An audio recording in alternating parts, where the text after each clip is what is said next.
All right, so today we're talking about quadratics, and you guys are going to love us today, because today our answers are going to be not so real. They're going to be slightly imaginary. Maybe not quite, real numbers. So we're still going to go through the same process and stuff like that. So we have... we're going to use our quadratic formula. So x is equal to negative b plus or minus the square root of b squared minus 4 times a. I don't know why I put that in parentheses. Just too used to putting everything in parentheses right now. And then times 2a, or divided by 2a at the end. So there's our quadratic formula. Remember, we need to have our quadratics in the standard quadratic form, which is ax squared plus bx plus c is equal to 0. Must be equal to 0 in order for us to use the quadratic formula. So let's look at an example here. So let's look at number 1. So number 1, first thing I do, just like always, is I write or identify all my ABCs, right? So a is going to equal 6. Now there's no middle term, so there's nothing with just a b here, right? So I have to assume that it would just be 0 times b, because that would make it go away, right? So that means b would have to be 0. And then c would be 2. So there's my ABC. Now I just plug all those into my formula. So x is going to equal negative b, so 0. Doesn't really have a negative, plus or minus the square roots of 0 squared, which should be 0, and then minus 4 times a, which is 6, times 2, and then all over 2a, which is 2 times 6, which is 12. Okay. Now I'm going to go through and do my discriminant here first. So negative 4 times 6 times 2. This is where you guys are going to love us. Negative 4 times 6 is negative 24. Times 2 is negative 48. So I have plus or minus, because 0 minus 48 would be negative 8, right? Plus or minus negative 48 all over 12. Well, shoot. Can you have a negative square root? No, you can't. So we have to start off by taking out the I. So we're going to take out the I, and we would have plus or minus I times the square root of 48 all over 12. Can 48 become nice? Well, not really. It becomes nicer. Ish. Yeah. So 4 times the square root of 3. So that means I can take out a 4. So I have plus or minus 4 times the square root of 3 all over 12. Oh, oops, sorry, 4i. There's an I there. Don't forget the I. Now, if we look, can I simplify this at all? I should be able to, right?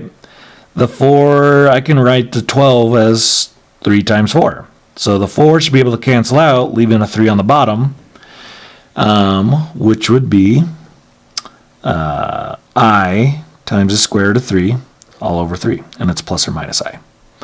So that means my two solutions, and neither of these are real because they've got an imaginary number in it. X would equal I times the square root of 3 over 3, or x would equal negative I times the square root of 3 all over 3. And that would be your two answers.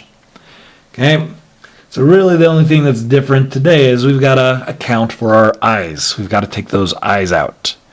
Okay, let's look at another example. So, let's look at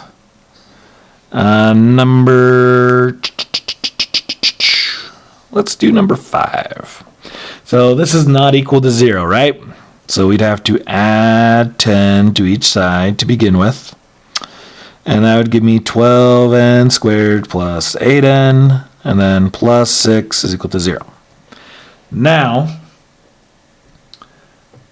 it is equal to 0, so I can get all three of my letters So A is going to equal 12, B is going to equal 8, C is going to equal 6.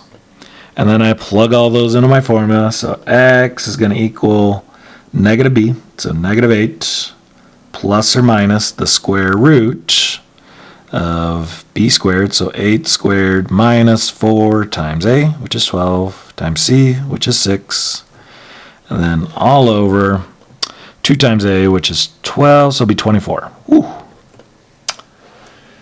This is going to be fun. Okay, so 4 times 12, negative 4, sorry. Negative 4 times 12 is negative 48 times 6 is negative 288.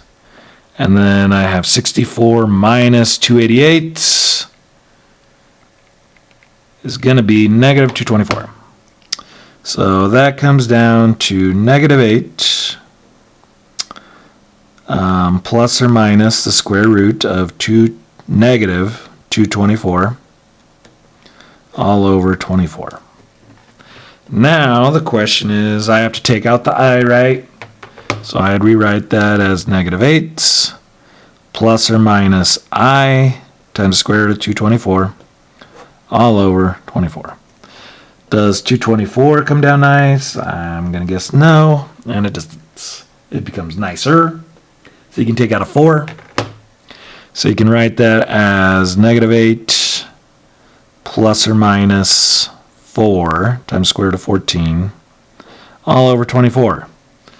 Now we can make this nicer, right? We can take out a 4 out of each of these. So this should become negative 2. And there should be an I here. Don't forget your I's. I'm not being a very good example. You can take out a 4 out of each of those. So I could rewrite that as, that would become negative 2 plus or minus I times the square root of 14 all over 6. Okay?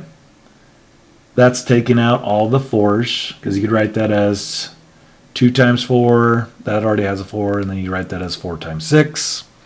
So canceling out all the 4's, you're left with this, and then that is as simple as I can get it. So I just got to write the positive and negative possibilities. So X could either equal negative 2 plus I times the square root of 14 all over 6, or X could equal negative 2 minus I times 14 all over 6.